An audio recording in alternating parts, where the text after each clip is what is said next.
La Universidad Andina Simón Bolívar, sede Ecuador, es una institución viva, influyente. La gestión de sus estamentos no se queda en sus aulas, se dirige a la sociedad. Son obras, publicaciones, conocimientos, investigaciones, que les relatamos enseguida a través de Diálogos Universitarios. Diálogos Universitarios. Espacio que destaca los hechos, avances y trabajos de la Andina. Con ustedes, Diálogos Universitarios.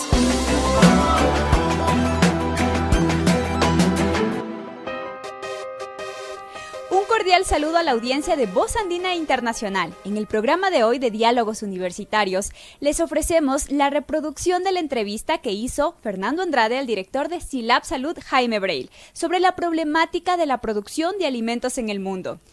El diálogo fue a propósito del nuevo programa Una Semana para Pensar, que estrenó nuestra radioemisora. Gracias por su sintonía. Bienvenidas y bienvenidos a esta nueva iniciativa de Voz Andina Internacional. Estamos hablando de la primera edición de Una Semana para Pensar, en este caso, en la alimentación. Tomando en cuenta que este mes de octubre es el mes de la alimentación según la Organización de las Naciones Unidas. Y para esto hemos creído conveniente traer a una voz autorizada dentro de la universidad, que es Jaime Breil, Paz y Niño. Jaime Breil, bienvenido. Muchas gracias, Fernando, encantado y felicidades por esta iniciativa maravillosa. Yo creo que eso de abordar tópicos que son urgentes e importantes y hacerlo de esta manera, pues por eso estamos aquí felices de participar. No, encantado a nosotros tenerle a usted aquí. Jaime Breil es docente del área de salud de la Universidad Andina, director del Centro de Investigación y Laboratorio de Impactos en Salud Colectiva SILAB Salud de nuestra Casa de Estudios. Es además uno de los principales referentes de la epidemiología crítica latinoamericana. Y en ese sentido, creemos que es una voz autorizada para hablar precisamente sobre múltiples perspectivas de la alimentación. Según la Organización de las Naciones Unidas, se estima que entre 720 y 811 millones de personas en el mundo sufrieron de hambre en el año 2020. Y la pregunta de rigor, Jaime, ¿hay suficientes alimentos para satisfacer las necesidades globales? Bueno, yo creo que tal vez la mejor contestación a esa inquietud es, la pregunta que habría que hacerse es, ¿hay realidad, potencialidad técnica, científica para poder alimentar a todo el mundo? Y la respuesta tajante, absoluta, es por supuesto que sí. Vivimos la etapa de la humanidad donde las nuevas tecnologías en todos los campos, pero ni se diga en la agricultura, podrían favorecer el que se haya resuelto el tema del hambre hace muchísimo tiempo. El problema que hay que entender es que me parece que a veces, y eso los organismos de cooperación internacional cometen un grave error y es una distorsión de sus políticas, es pensar que el tema es un tema de cómo están los servicios, qué pueden hacer los ministerios de salud, qué pueden hacer las dependencias públicas, como que fuera una especie de actividad frente al hambre y al hecho de comer. Pero yo creo que hay que replantearse radicalmente el tema de esta semana de la alimentación. Hay que pensar que alimentación, una parte fundamental, claro está, es que comemos y cómo comemos y si lo hacemos de una manera de que tengamos una vida saludable. Pero lo fundamental es pensar cómo está el sistema alimentario. Y ahí tenemos que pensar que la alimentación no es solamente el alimento que llega finalmente a la gente, sino cómo se está produciendo, bajo qué lógica, bajo qué condiciones, bajo qué restricciones, qué potencialidades y también qué gravísimos problemas hay en la producción, qué está pasando con la distribución del alimento, cómo es que llega tan desigualmente a la humanidad la condición de alimentarse, qué está pasando ahí, cuáles son los elementos de manejo de los alimentos, incluso en el sentido de los desechos. La FAO hizo un estudio hace no mucho tiempo en el que demuestra que más o menos de todos los alimentos producidos, 40% se desperdician. Entonces, yo creo que el consumo de alimentos, que finalmente es la fase en la cual la gente llega a un bien, debiera ser, llega a un bien que le da muchos elementos, no solamente la parte nutriente, sino que hace parte, y eso es lo que la agroecología considera, de toda una cultura, de toda una manera de vivir o sea, la manera de comer depende de la manera de vivir, y lo que está en crisis masiva y globalmente es el modo de vivir, y entre ellos el modo de comer. Entonces, creo yo que el apuntar simplemente a dar cifras, las denuncias sobre la geografía del hambre ya se las dio en los textos clásicos del pensamiento crítico en el campo de la alimentación hacia mediados del siglo anterior. Y seguimos con el asunto de decir que hay hambre, y lo peor es que ahora hay hambre cuando habría todas las posibilidades de alimentar a todos. Entonces, preguntémonos qué está pasando, cuál está pasando, cómo hablar y cómo definir y qué integrar en la crisis de la alimentación. Yo creo que por ahí podríamos orientar la conversa. Ya, perfecto. Entonces, ¿qué está pasando por este sistema, en este sistema alimentario que usted nos habla? Porque, por ejemplo, desde una visión muy superficial se podría decir que uno de los problemas fundamentales es la distribución de alimentos. Pero también hay otros temas como la malnutrición y hay algo importante que usted acaba de decir, el modo de vida. Pero eso va más allá de la alimentación. Entonces, ¿qué está pasando con el sistema alimentario? Yo creo que el sistema alimentario empieza el rato que se diseña quién y cómo produce y para qué. Ahí está la gran pregunta. ¿Quién produce alimentos? Históricamente los alimentos del Ecuador hasta el siglo anterior clarísimamente eran 70%. El mercado nacional de alimentos era generado en la economía familiar y campesina comunitaria. Y sigue siendo un renglón fundamental de provisión de alimentos ese tipo de producción. El problema es que la agroindustria, que entra en el escenario con fuerza y que ahora en el siglo XXI adquiere la capacidad de la llamada tecnología de la cuarta revolución industrial, o sea, la agricultura 4.0, ¿qué es? Teóricamente tendría todas las posibilidades de alimentar al mundo entero, yo le digo, a la vuelta de pocos años. ¿Por qué? Porque hay una capacidad productiva enorme, pero está secuestrada por la codicia. O sea, lo que se hace en alimentación dejó de ser, inclusive el alimento deja de ser un bien para convertirse clarísimamente en una atesorada mercancía. Entonces la producción se genera globalmente con sistemas productivos terribles.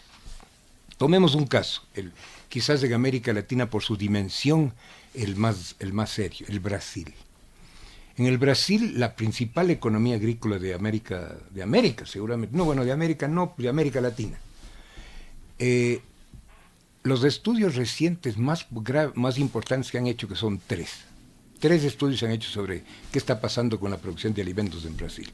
Uno lo hizo auspiciado por Fiocruz, la Fundación Osvaldo Cruz, que es el centro de investigación más grande de América Latina, y por 32 universidades se hizo un dossier, un expediente hecho por los más granados y importantes investigadores brasileños. Yo tuve el honor de ser parte del cuerpo internacional asesor de ese proyecto. Ese proyecto terminó en producir un expediente para presentar al Congreso del Brasil. ¿Qué es lo que dice ese expediente? Son algo así como 600 páginas y es lo más completo que se ha hecho sobre cómo es el estado de la cuestión. Pues, ¿qué es lo que dice? Que cuando se hace un testeo, un examen de los alimentos que se distribuyen en todos los espacios, supermercados, mercados de feria, etcétera, todos están altamente contaminados con tóxicos, con agrotóxicos de franja roja, el 30 y pico %, y franja naranja, 37, 28 y 37 son las cifras, 28 de franja roja y 37%. O sea, estamos comiendo veneno. Nosotros en el Ecuador hemos replicado algo de eso y encontramos patrones parecidos. Tan grave es el asunto que las mujeres que trabajan en el campo en el Brasil, en las zonas de producción, y ese es parte del estudio de Fiocruz Abrasco, tienen contaminada la leche materna, con hasta 6 químicos. Ya, entonces, algo que ustedes también ya lo determinaron. Nosotros aquí, también ¿no? lo hemos trabajado aquí. Entonces, y que estoy muy, yo ya les dije en alguna conversación que tuve que yo tengo reservados esos datos porque es muy delicado moverlos. Pero bueno, vamos al grano del tema.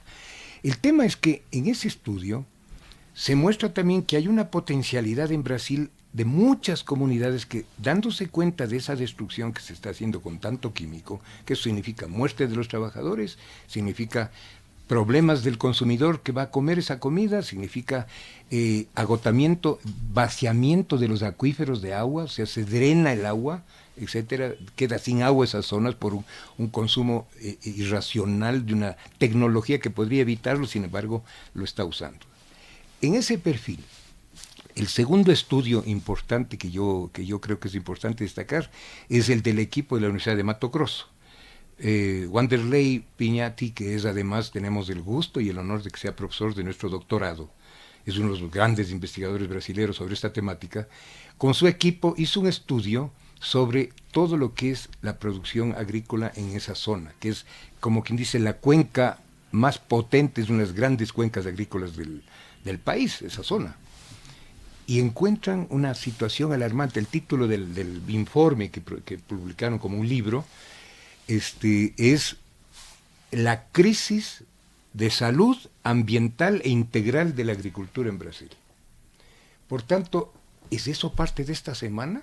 ¿Reflexionar sobre eso? ¿O nos ponemos solo a ver lo final, el pico del iceberg de lo que pasa si comemos o no comemos, si la gente está o no con hambre, etcétera, etcétera? Esa es una parte importante. Tercer estudio en Brasil. Se hace un atlas que hace la profesora Lombardi, en el cual muestra lo que es el panorama de la agricultura en todo el Brasil. ¿Y sabe lo que encuentra? Hace el mapeo primero de las zonas de uso de tóxicos. Y hace círculos grandes donde hay mucho, mientras más chiquito es el círculo, usted ve el mapa del Brasil, y está lleno de círculos grandes el Brasil. Y en los mismos sitios calientes de problemática de carácter humano por la presencia de los químicos, en las mismas zonas los círculos tan grandes de trabajo esclavo. Óigame bien, estoy hablando siglo XXI, esclavitud. Y ella presenta ese atlas y tuvo que salir disparada del Brasil porque enseguida tuvo amenazas de muerte y está viviendo en Bélgica. Eso es uno de los estudios, le estoy dando el más dramático porque es latinoamericano y por gigantesco, ¿no? Pero si uno ve el tema, es que se ha multiplicado, se ha globalizado una agricultura 4.0 que mezcla entre las cosas más peligrosas de la tecnología con las cosas más peligrosas de lo laboral, social, como la esclavitud. En Ecuador también tenemos un caso de esclavitud, pues claro, que hizo gran escándalo aquí en el país. Exactamente, Purcagua. ¿Y cuánto habrá que no sea esclavitud, pero que está cercana, que está bordeando y todo eso? Entonces, primero que nada, nosotros estamos pensando en la agricultura como parte de la crisis integral de la vida. ¿Por qué? Porque no solamente es lo que le acabo de decir, destrucción de trabajadores, destrucción de las zonas, drenaje del agua, contaminación de las fuentes de agua, toda esa parafernalia, esa locura de la tecnología peligrosa, mal usada, avionetas, ahora ya no son avionetas, ahora son helicópteros o incluso drones para botar químico. Eso es un desastre ecosistémico, es un desastre absoluto y total. Y eso se suma al hecho de que en ese proceso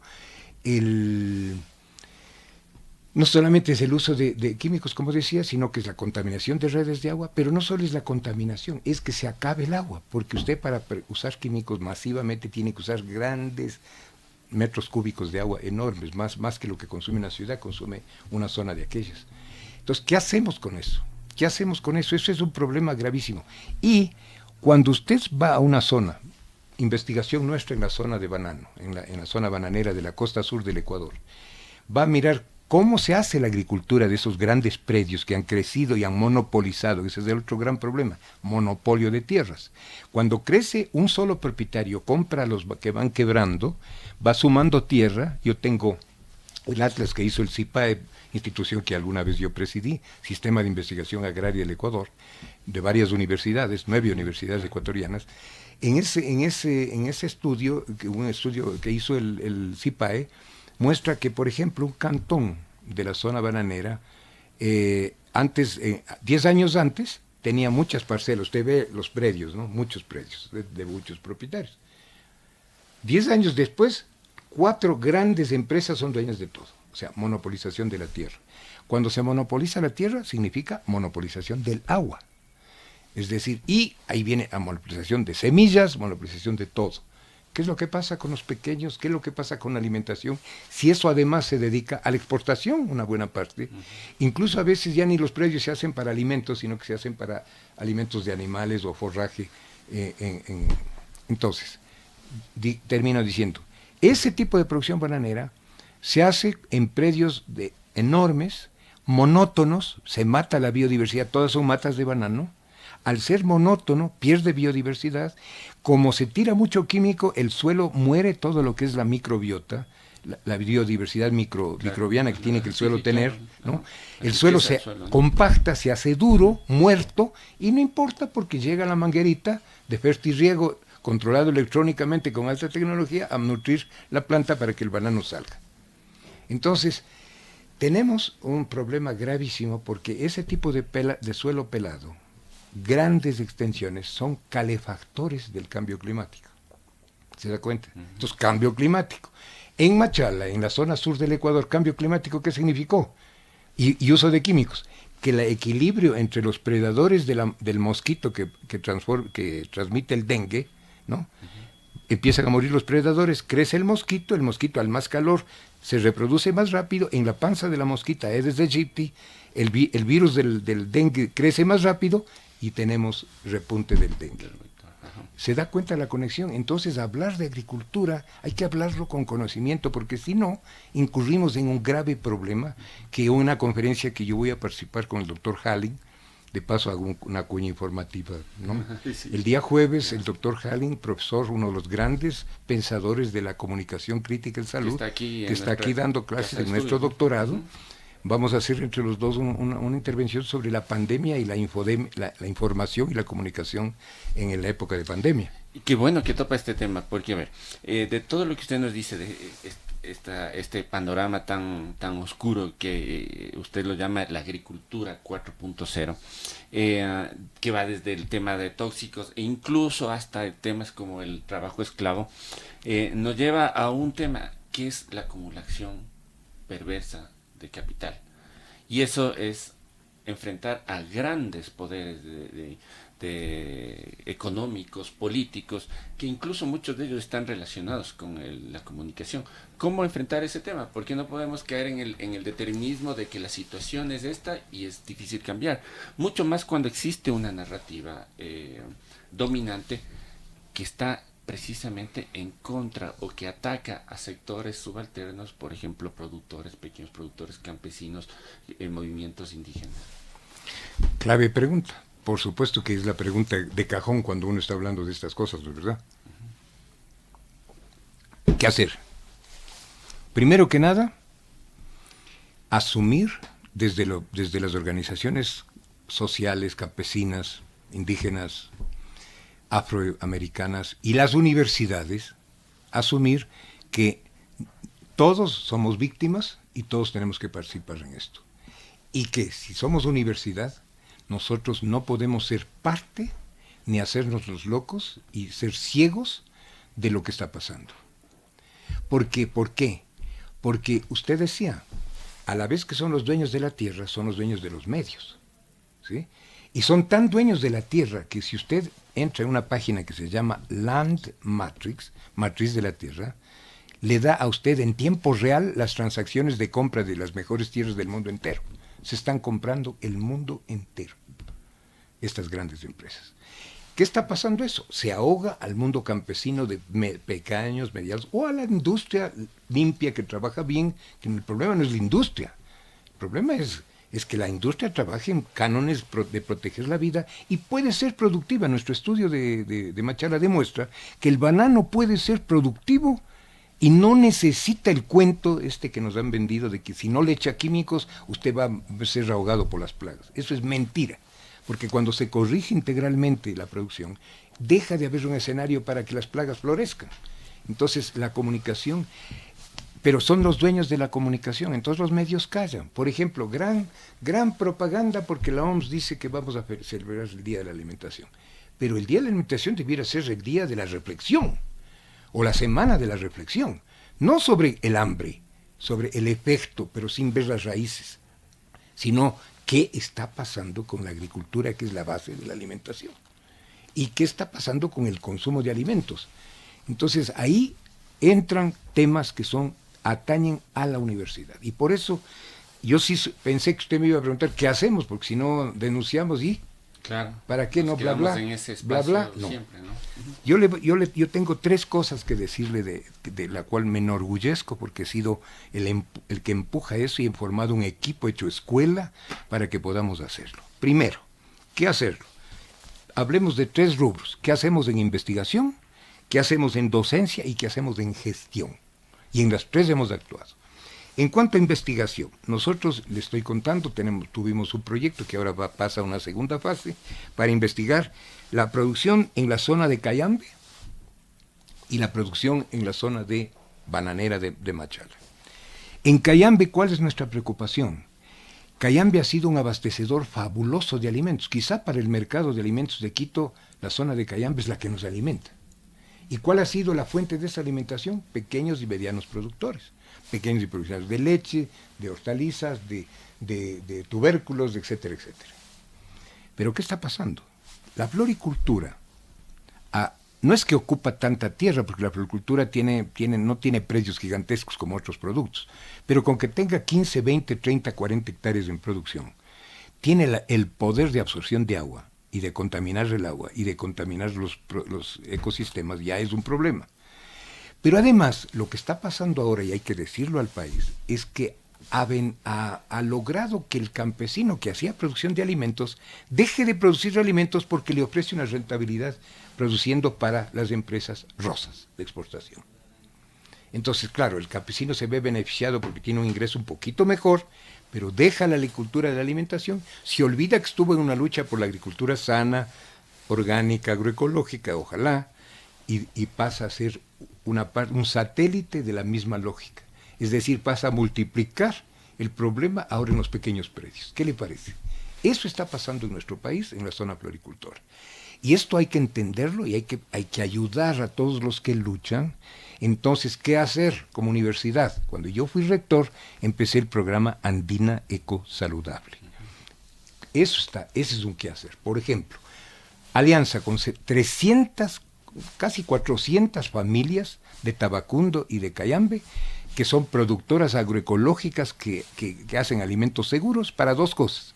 Primero, para nuestro comedor, para que comamos nosotros en nuestro comedor sano, limpio y justo, limpio, maravilloso. Además, comer diciendo, ¿no? Estamos dándole salida a esas mujeres luchadoras productoras. Segundo, la feria. La feria ahora está amenazada, porque hay competencia desleal de la feria. No debiera haber, porque una cosa es un emprendimiento colectivo de un proyecto de una universidad que mira al país, y lo dijo nuestro rector, reafirmó eso en su última intervención frente al tema. Nosotros estamos por una producción agroecológica, ¿no? Y una producción de proteger, y le dijo ante esas mujeres, a esas 2 poblaciones y a sus alcaldes, les dijo que nosotros vamos a seguir dándole una salida para que tenga un efecto de demostración. Porque no es que la universidad va a copar y va a solucionar el problema, pero que si lo hace la Andina, ya lo empezó a hacer mejor, y además hay alumnos nuestros del doctorado que están en la Salesiana, ya empiezan a ver otros, entonces empieza a abrirse una cultura urbana de entender que hay que aliarse campo y ciudad para comer seguro, limpio y bien. Esa es una cosa que tenemos que hacer y que le hemos hecho. Que se vaya replicando, ¿no? Y que se vaya replicando. Entonces ahí tenemos nosotros un tema importante, ¿no? La experiencia de Machala y Cayambe. En el doctorado, tengo el gusto de decirlo en este programa, tuve la maravillosa noticia de que una tesis doctoral de nuestro doctorado, es sobre alimentación, inequidad y poder en Cuenca, acaba de ganar el premio a la mejor tesis doctoral, que suma todas las tesis que el grupo La Rábida de España, ¿no? El grupo La Rábida hace un concurso. Claro. Y este concurso en ciencias sociales y ciencias jurídicas. El grupo de universidades. El grupo de universidades de la radio. Bueno, este año se le dio el premio a una tesis de nuestro doctorado sobre alimentación, inequidad y poder, cosas como las que estamos hablando en Cuenca. Entonces, eso es lo que hay que hacer. Una universidad noticia, ¿no? metida junto con su gente. Este investigador, David Acurio, ha sido una autoridad de salud y él está dando una demostración de lo que es hacer salud integral con la agricultura. Segundo, tenemos nosotros todo lo que es el tema de las maestrías. Tenemos una maestría, yo soy profesor también de la maestría de alimentación y salud colectiva que dirige José Luis Cova, una maestría que tiene nutricionistas de todo el país y tiene incluso un chef del país. Esa maestría estamos formándoles a que entiendan que el tema no es nutrición, tal como yo le decía, no es el problema del niño con desnutrición crónica infantil. Ese es el pico del iceberg, esa es la puntita que aparece, es el efecto, ¿no? Sino lo que Las está atrás, este trasunto. Entonces estamos con ellos entendiendo, ya vendrán proyectos de esa maestría muy importantes que sigue esa lucha. Tenemos en camino una maestría sobre toxicidad, o sea, para trabajar y formar cuadros que sepan manejar detectar lo que se está haciendo mal de la agricultura para que no comamos veneno. Cosas que hay que hacer. En gestión, ya. Usted decía, cuando usted dijo, sí, pero Chilsa, pero ¿cómo hacemos? Porque ellos son los que tienen el poder y los medios, ¿ok?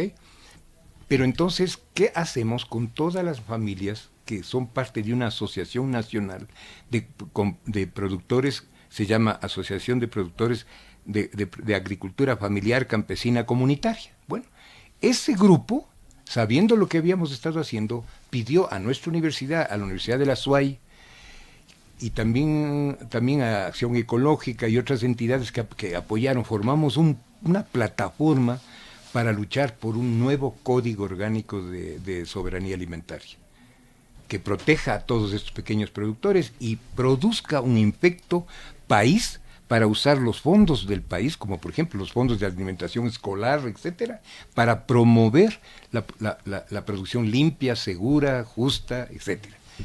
Bueno, ahí estuvimos nosotros en esa lucha y se hizo un proyecto del Código Orgánico. Lamentablemente cayó en el escenario político, el lobbying se cruzó el poder, ¿no? Y desmontan el proceso que las organizaciones campesinas, con apoyo incluso de las organizaciones indígenas y y montubias. Ese es el problema que yo le veo. O sea, estas iniciativas que realiza la universidad son enormes, son fabulosas, y yo mismo he resaltado en otros espacios la calidad, pero llegamos a un punto en que se detiene la lucha, precisamente porque existen este tipo de poderes. Bueno, pero Fernando, nosotros en salud hacemos lo que nos toca, pero tenemos otras áreas, tenemos derecho, tenemos comunicación, tenemos educación. Yo he hablado mucho con Cristian Jaramillo, él es una persona muy consciente. Del área de y ellos educación. y nosotros les estamos ofreciendo todo el apoyo que ellos puedan tener, porque imagínense el potencial que tienen con maestros de todo el país, que lleguen a esa niñez y puedan hacer experiencias maravillosas, porque nosotros tuvimos en Machala la experiencia con las escuelas de Machala, que se hicieron las escuelitas dengue, para enseñarles esto y decirles cómo tenían que entender el tema del dengue, que va más allá de esperar que venga el camión a tirarles químico para matar los moscos.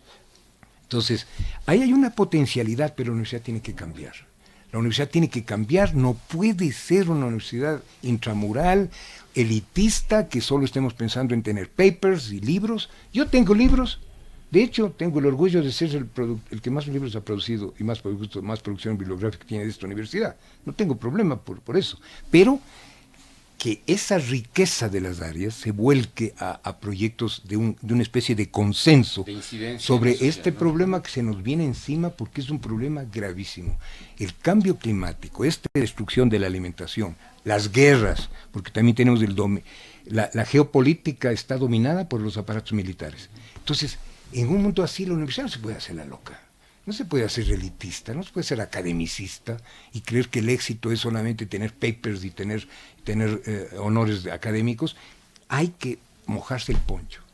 Y ese mojarse el poncho con mucho conocimiento somos muy orgullosos de tener aliados en Brasil, en Argentina, en Colombia, en México, que están haciendo lo mismo en otras universidades.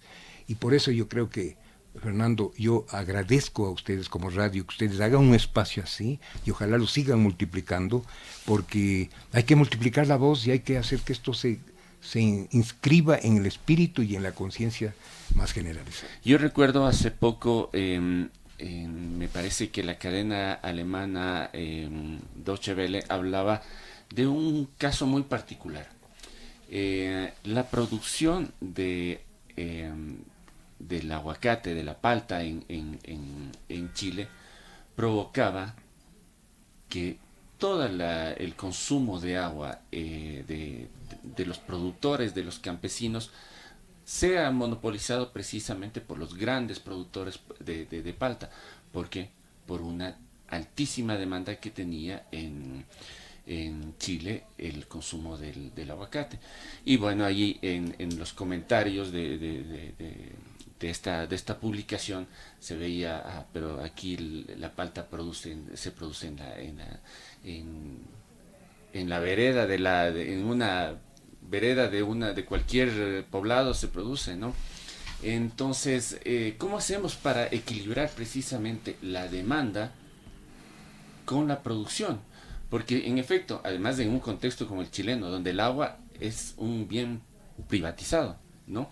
Entonces, ¿cómo hacemos para que precisamente este tipo de cosas, de la producción, de la demanda del mercado, teníamos aquí otra cifra, por ejemplo, el consumo, el presupuesto en familias pobres de azúcar es del 5%, o sea, es decir, todo su presupuesto familiar se va al 5% de consumo de productos con azúcar. Entonces el mercado produce una demanda y obviamente los productores responden a esa demanda con una oferta. Pero eso no necesariamente no favorece una producción adecuada y también una nutrición adecuada. A ver, dos temas usted ha planteado, el agua y los productos de la alimentación de procesamiento industrial con fructosa y azúcares engordosas, dieta obesógena. Ya. Vamos con el agua. El tema del agua es un tema lamentable del siglo XXI, capitalismo 4.0. Yo le llamo hiperneoliberalismo, no es correcto decir neoliberalismo, porque neoliberalismo es el siglo XX. Siglo XXI es con tecnología 4.0. Es acelerado capital, neoliberalismo es hiperneoliberalismo. Entendemos que es la acumulación es la aceleración de la acumulación de capital en todo. Se ha mercantilizado el agua. ¿Qué le parece a usted que una empresa es dueña de 36 marcas de agua embotellada potable a nivel global? Una gigante empresa, Nestlé. Esa empresa, lo que hablo yo es basado en bibliografía, yo no estoy aquí inventando nada. Hay un caso de que, no estoy seguro si es de esta empresa, pero es otra empresa de la misma naturaleza, que en la ciudad La Salida del estado de Colorado en Estados Unidos, compra el agua pública, los 4 litros en 0,2 centavos de dólar. Y esos los embotella y vende a $10 los 4 litros. Eso hace que en este documental y en esta literatura en que se basa mi presentación, es oro azul. El agua es un bien que tiene esa rentabilidad, 0,02 centavos de dólar a $10. La misma agua. El mismo estudio demuestra que si usted le analiza la calidad, porque pueden decir, es que le cambiamos, le dimos super calidad, le metimos iones, qué sé yo, nutrientes, le purificamos. Uh-huh. Es exactamente la misma agua, en este estudio que le estoy hablando. Entonces, además que con una consideración adicional, que es la producción de botellas plásticas, ¿no? Además que está toda esa problemática. Por tanto, Fernando, ahí vemos que el agua se ha convertido en una mercancía y que es tan preciada Yo estuve en Kerala, en la India, dando un curso, me invitaron a dar un curso ahí en un doctorado de la universidad, es de la zona más tecnológica de la India, y ellos habían vivido el gran problema de este tema del drenaje que la Coca-Cola hizo de acuíferos. O sea, se consumió acuíferos y después de consumirse se iba a otro sitio. Después hubo un levantamiento que en el mundo entero se conoció sobre el tema de las... Entonces, hay un drenaje de agua. El Valle de Ica en Perú, para hacer espárragos de exportación, drenado el agua. California, agua para un año más, etcétera. Es decir, usted dirá, pero ¿y entonces cómo hacemos? Porque se necesita agua para la agricultura. Sí, pero no en esos volúmenes. Y eso es una de las cosas que las investigaciones, como la Universidad Davis en la Universidad de California en Davis, que es una de las investigadoras que ha hecho mucho eso, y otros estudios en la Universidad de Montpellier en Francia, otras universidades latinoamericanas en Argentina, etcétera, demuestran que uno puede hacer producción sin tanta agua, pero tiene que ser sin químicos, tiene que ser con control biológico de plagas, porque ya no necesita mezclar enormes cantidades de químicos con agua. Y está demostrado que usted puede reducir en 8 años el 75% del consumo del agua. Entonces, esa es la salvación del planeta. Cambiar el modelo agrícola a un modelo agroecológico, producir así. Entonces usted me dirá, pero ¿y cómo? Y las grandes empresas van a decir, no, y a la ONU le dijeron, es que justificamos el uso de químicos, sino cómo alimentamos a la humanidad. Y el rapporteur de las Naciones Unidas sobre esta temática desmintió. Dijo, no es cierto que si no hay químicos no hay producción de alimentos para el mundo. Ese es un cuento esto que se llama ignorancia planificada, así lo llama la Universidad de Stanford, ignorancia planificada, usar pseudociencia para decir algo que es una ventaja. Entonces podemos hacer agricultura sin veneno, podemos hacer agricultura incluso industrial, sin tanta consumo de agua, podemos reducir enorme, y va a ser, eso es en bola de nieve las ventajas que da todo, a la salud, al ecosistema, al cambio climático, todo se mejora. Y los frutos, productos de una agricultura que usa químicos, pueden estar también contaminados, como le estoy mostrando, y deducimos el problema de salud de los de la ciudad, de los que comemos lo que viene del campo. Entonces, eso es lo que hay que hacer. Para eso usted dirá, pero tienen tanto poder, ¿cómo hacemos? Si tienen el poder, tienen los medios callan, dicen lo que les conviene y hacen una propaganda de lo que les conviene a las empresas de los que son codueños. ¿Cómo hacemos? Pues entonces querría decir que el resto somos unos paralíticos, si somos la mayoría en volumen. Lo que pasa es que la gente está engañada, la gente no entiende su ventaja. El rato que las madres ecuatorianas supieran lo que pueden estar comiendo sus hijos de veneno, van a ser raliadas o no. Le tocan a una madre a sus hijos, van a ser raliadas. Esa es mi tesis. La universidad empujando una ciencia que movilice y acompañe, porque también las organizaciones indígenas montubias están luchando por la agroecología. Y no hay que confundir orgánico con agroecológico. Ese es otro truquito. Porque orgánico puede ser usar un poco menos de químicos en una sección, le certifico y luego meto los productos bajo esa etiqueta y los vendo, pero no son ni siquiera orgánicos, peor agroecológicos. Hay una diferencia entre lo orgánico y lo agroecológico. Entonces, toda esta materia debe estarse discutiendo en las organizaciones sociales, en las organizaciones de consumidores, en los municipios, en los GAD, en las jefaturas, digamos, a nivel parroquial, y iremos levantando una conciencia para que estemos a la altura siquiera del pueblo europeo, que ya entendió esto y ya empezó a cambiar, ya no le meten gato por liebre. Entonces, un poco, digamos, esa es la reflexión. Sí, hay dos temas que me parecen importantes y quisiera escuchar su reflexión con respecto al tema monocultivo y transgénicos. ¿Cómo afecta estos temas al tema alimentario y a la producción de alimentos, ¿no? Sí, el tema es que la 4.0, la tecnología 4.0 significa varias cosas. Significa biología artificial, significa diseños genéticos para potenciar los ciclos productivos, para acelerarla, etcétera. Entonces, el problema es que los transgénicos, con los transgénicos en el campo de la agricultura pasa lo mismo que el juego, la pelota caliente que nos metieron en la pandemia con las vacunas. Con tal de que sea rentable el tema genético que se indujo, que se utilizó para generar la vacuna, no sabemos qué en estos 10 años, 12 años sabremos sobre lo que realmente pasó. Porque tal vez nos ahorraron un poco ya al final de la pandemia, pero en cambio nos han dejado, quién sabe qué nomás puede haber pasado con eso. Ahí va a haber, eso yo no puedo hablar porque no está investigado, pero yo creo que eso va a investigarse, se está empezando a investigar y empiezan a aparecer cosas tenas, le digo yo.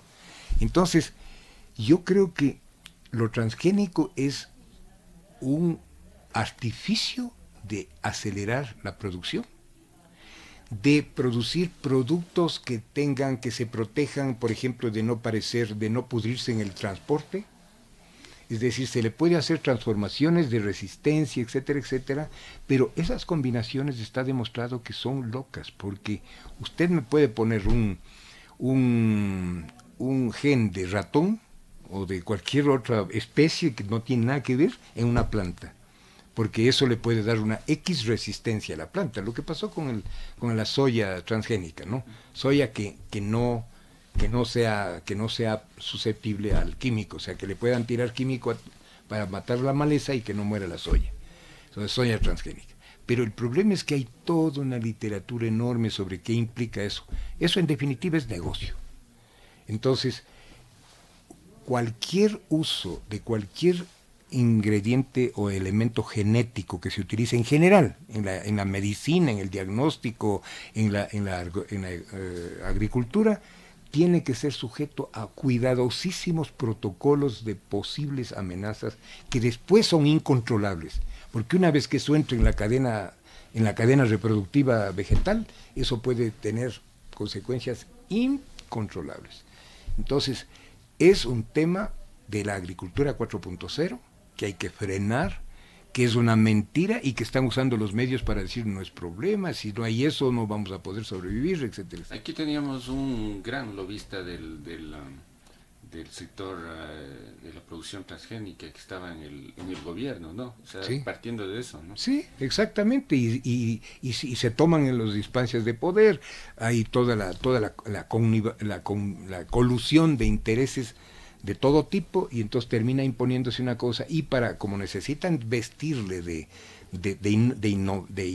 que no hace daño, de que no es peligroso, entonces ahí vienen los medios a cumplir su papel, que es tristísimo, ¿no? Ahora, el tema del monocultivo sí me preocupa porque en esta lógica de preservar la producción, los alimentos, se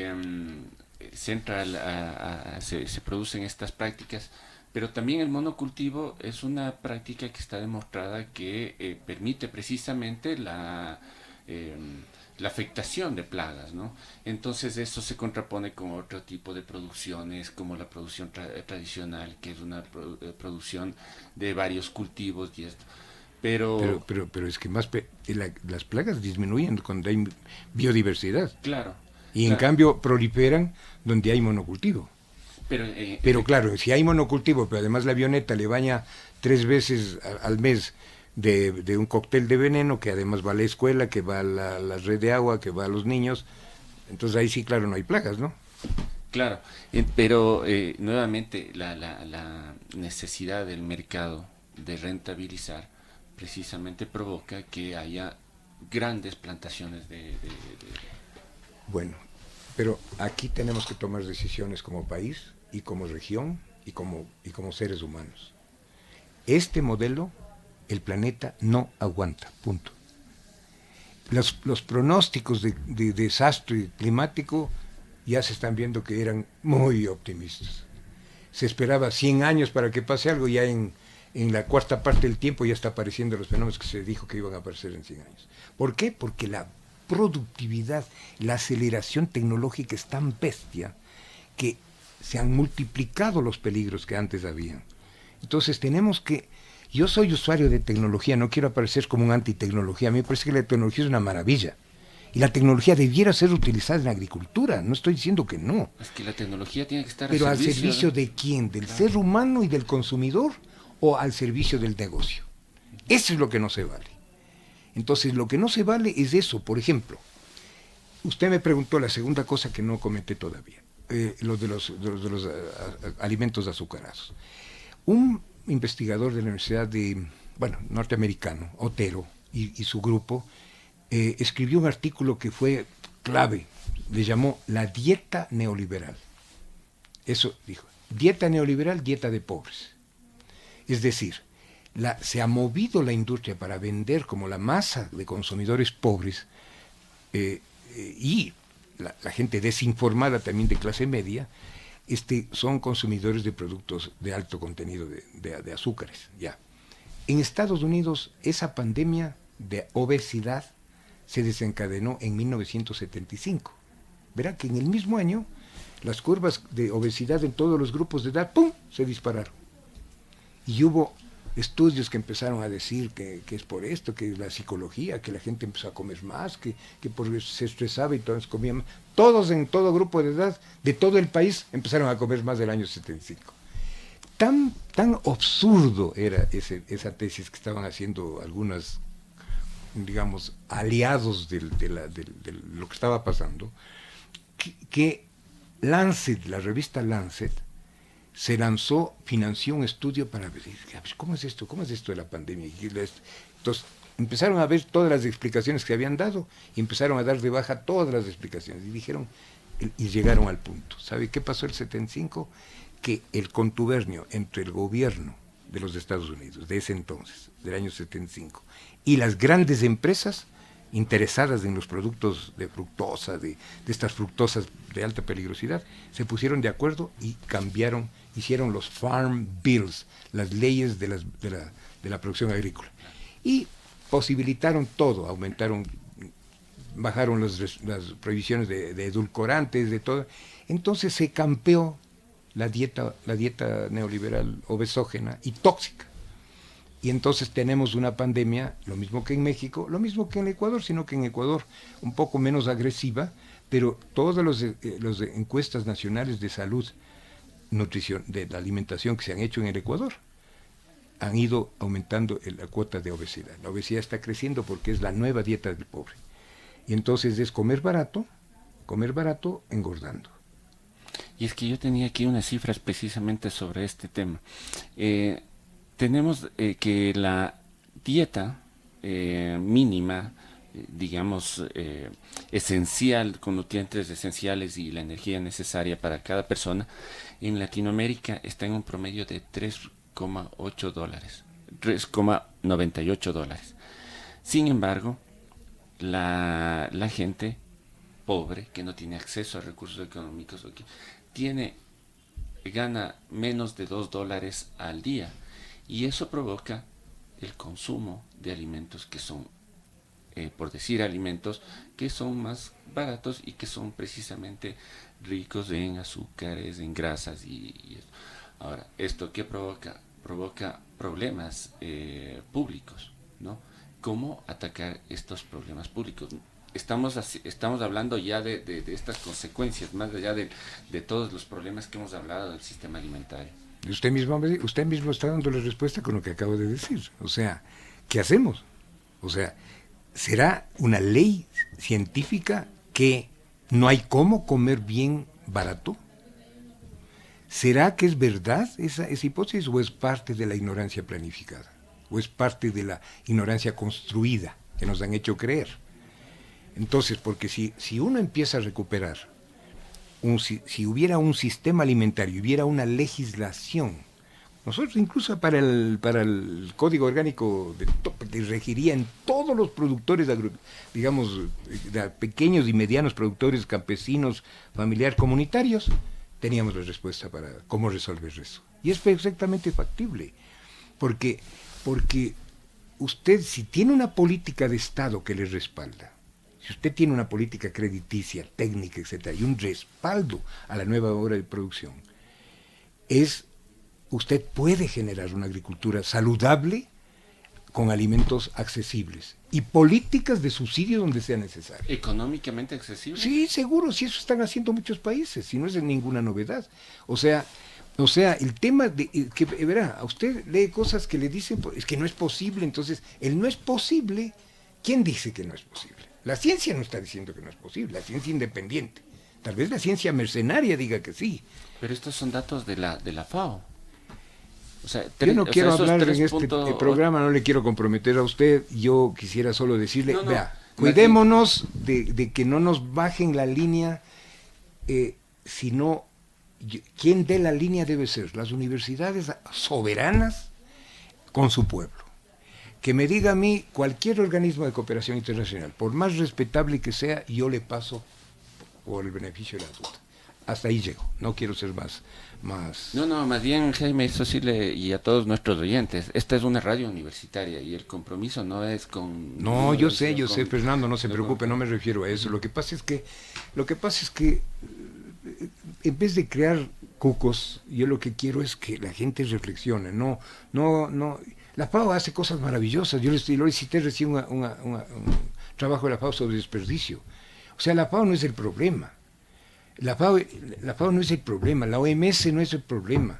El problema es que ¿quién ahora rige lo que hace la OMS? Yo le dije a usted en un programa, a mí me preocupa que los fondos de la OMS, el financiamiento de los organismos de cooperación internacional están hechos por las grandes transnacionales.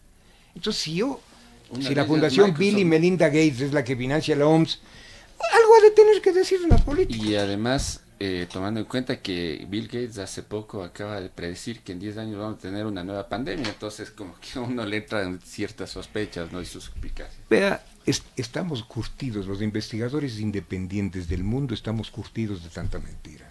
Y la gente se traga el cuento. Y lamentablemente muchos organismos internacionales caen en esa lógica y empiezan a proponer como salidas que nosotros las cuestionamos como revolución verde camuflada, el capitalismo verde. Es en definitiva eso. O sea, no seamos tan bestias, moderemos un poco para que nada cambie. Entonces, hay que tener cuidado. Yo digo, mis respetos a los organismos internacionales. Yo soy miembro de la UNESCO, yo soy miembro de la Asamblea de Bioética de UNESCO, tengo mucho orgullo de serlo.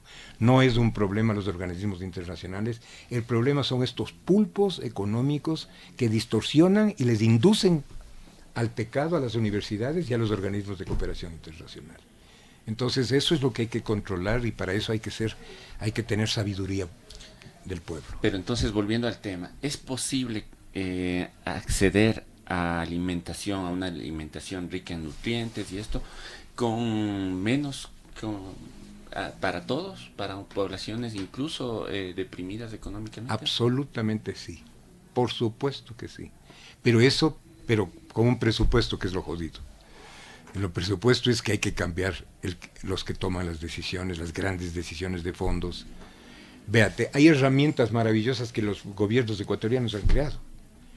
Por ejemplo, los fondos para el desayuno, para la alimentación escolar.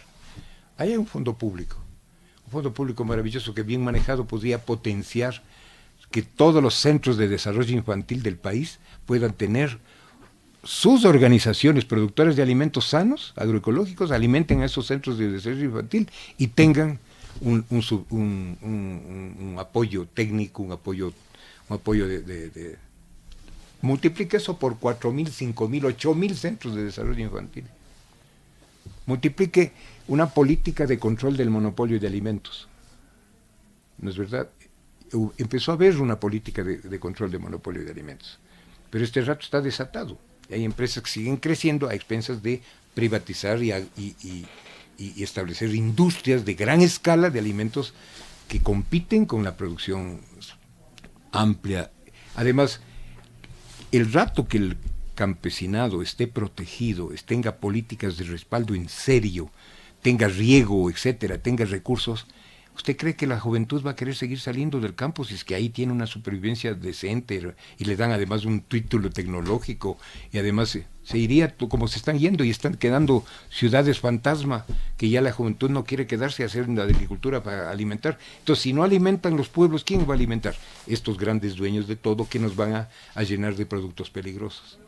Entonces, es un círculo vicioso que tenemos que cambiarlo y por supuesto que en la campaña que acabamos de vivir para las elecciones, cero.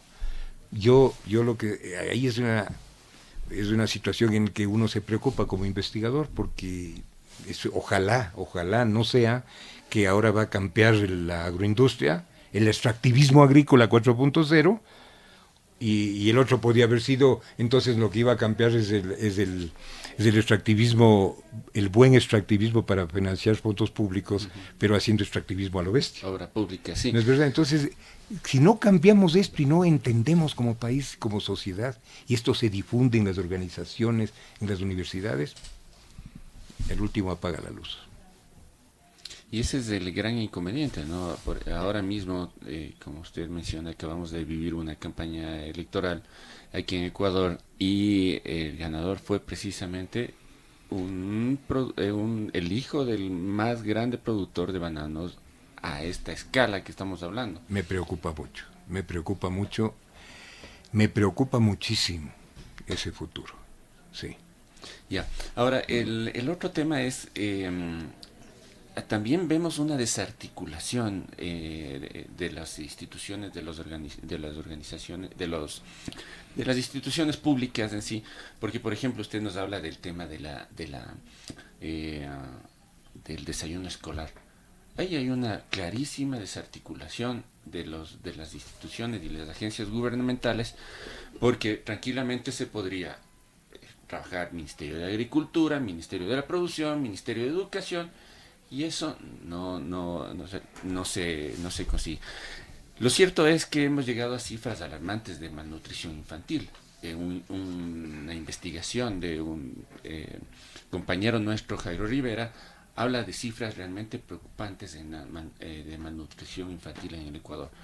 Entonces, ¿cómo atacamos? Si bien es cierto, volvemos al tema del sistema alimentario global que hablamos al inicio, pero estos son ya consecuencias que estamos viviendo, efectos de este sistema alimentario que estamos viviendo. ¿Cómo hacer para solventar y no tener que dar recursos al sistema de salud para que cure la obesidad, cure los problemas de... Yo creo que hay que ir todo lo que yo vengo diciendo esta mañana es todo lo que hay que hacer. Y yo creo que la clave es que eso no quede en las universidades, sino que entre en las organizaciones sociales, que se convierta en poder popular, ese saber, que además no es un saber que le vamos a llevar nosotros a iluminar al pueblo. El pueblo tiene su propio saber. Y lo que nosotros estamos planteando es cómo nos encontramos, y ese fue el caso de nuestro trabajo con la Organización de Producción Campesina Familiar Comunitaria, es que ahí no es que las universidades decíamos lo que hay que hacer, sino que en talleres hicimos nuestros equipos con los equipos de las organizaciones derivadas de la CONAIE y otras organizaciones, hacíamos un trabajo para planificar lo que sería todo lo que habría que hacer como una ley que proteja la pequeña producción, etcétera, etcétera, y que sea la abastecedora de productos seguros, además la constructora de equidad local, pues, que es lo que se destruye cuando hay una apropiación de propiedad en las zonas. Entonces, todo lo que yo venimos conversando esta mañana es lo que hay que hacer, pero ahora está el gran desafío de cómo eso se convierte en política, y para eso la política tiene que cambiar, tiene que dejar de ser discusión de cuotas, de cuánto sino de un proyecto de un pacto profundo de transformación para una economía de salvación de la vida y la equidad. Si no hay un acuerdo nacional, entonces vamos a estar de espaldas, van a estar cada uno tirando por su lado, y esa denuncia, ese y muchos otros estudios, muchísimos más que se han hecho sobre eso, seguirán siendo gritos desesperados que no tienen respuesta, porque ese cambio no va a hacerlo el Ministerio de Salud. No va a hacerlo, no lo puede hacer el Ministerio de Salud. Por más que se rompe el alma, no tienen ni los recursos ni tienen la posibilidad objetiva de hacerlo. Será una contribución fundamental la que haga el Ministerio de Salud, pero si no está agricultura, si no está el de ambiente, si no está la economía popular y solidaria, si no se unen todos esos recursos del Estado en una política integral, no vamos a cambiar el país y no iremos a una solución de eso. Porque ¿cómo usted esconde la desnutrición crónica, además de una desnutrición que no se corrige en una patada? Eso se corrige, necesita 10 años para corregirse, 5, 8, 10 años. Y eso significa una política de Estado.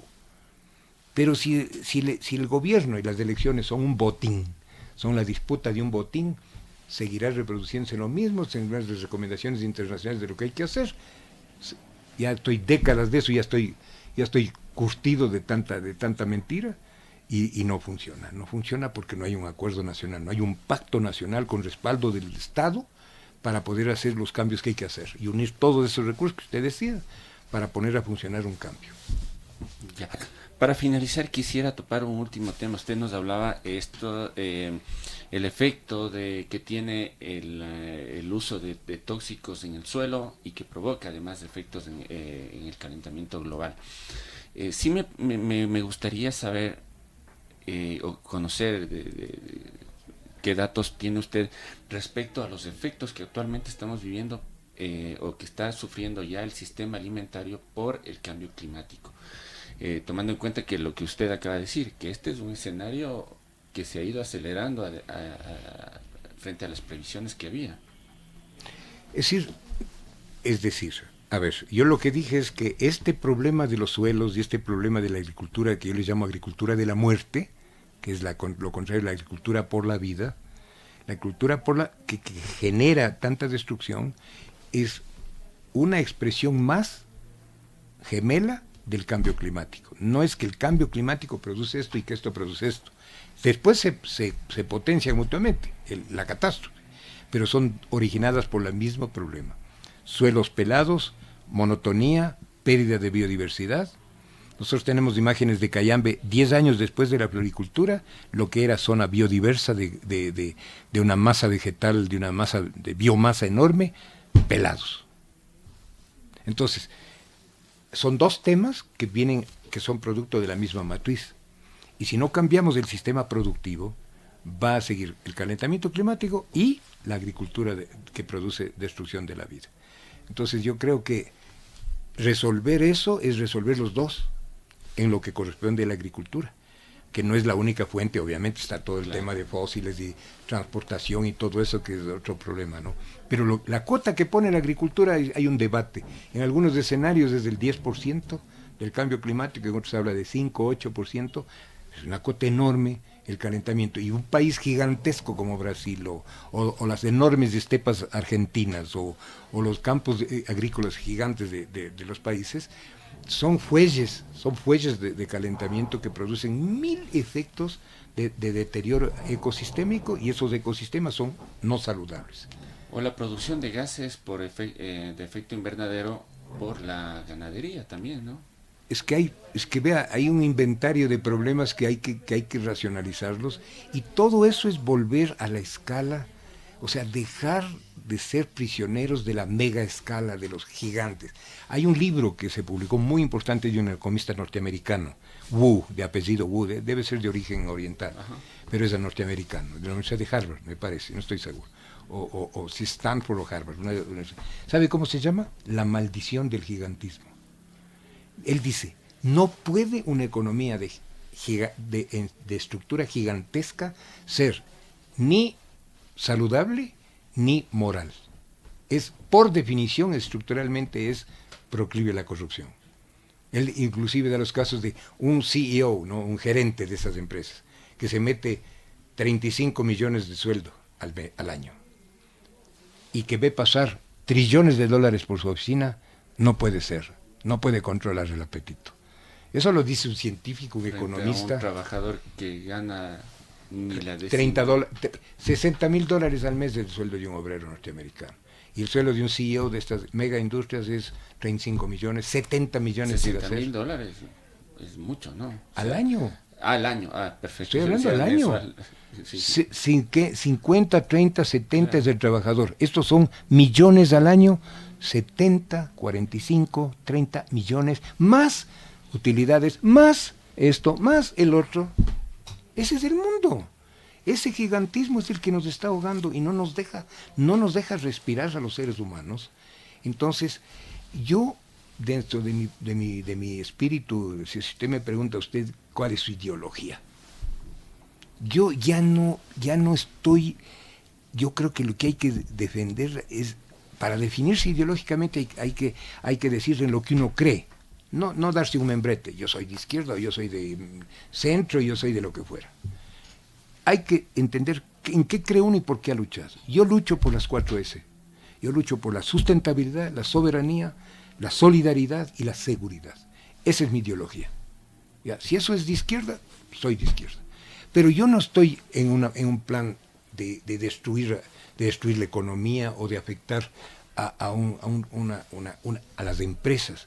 El problema, el pecado no es que haya empresas, el problema es que hay empresas destructoras, que haya pulpos que acaban con el resto y que no dejan ni siquiera las empresas otras vivir. Es la maldición del gigantismo lo que nos tiene así. Muy bien, con esta reflexión de Jaime Breil, que es docente del área de salud, director del Centro de Investigaciones de Laboratorio de Impactos de Salud Colectiva SILAB Salud de la Universidad Andina Simón Bolívar, nos despedimos. Este ha sido la primera edición, la primera semana de una semana para pensar en la alimentación. Este es un intento, una iniciativa para que nuestros oyentes puedan acceder a conocimiento y que les sirva a su vez para tomar sus decisiones. Les agradecemos por su sintonía y nos volveremos a ver en una nueva oportunidad. Voz Andina Internacional presentó Diálogos Universitarios, la gestión de la Universidad Andina Simón Bolívar, sede Ecuador, en las voces de sus representantes. La universidad no se queda en sus aulas, se dirige a la sociedad. Diálogos Universitarios. Sus obras, publicaciones, conocimientos, investigaciones, les hemos resaltado en Diálogos Universitarios. Espacio que destaca los hechos, avances y trabajos de la Andina. Hasta la próxima.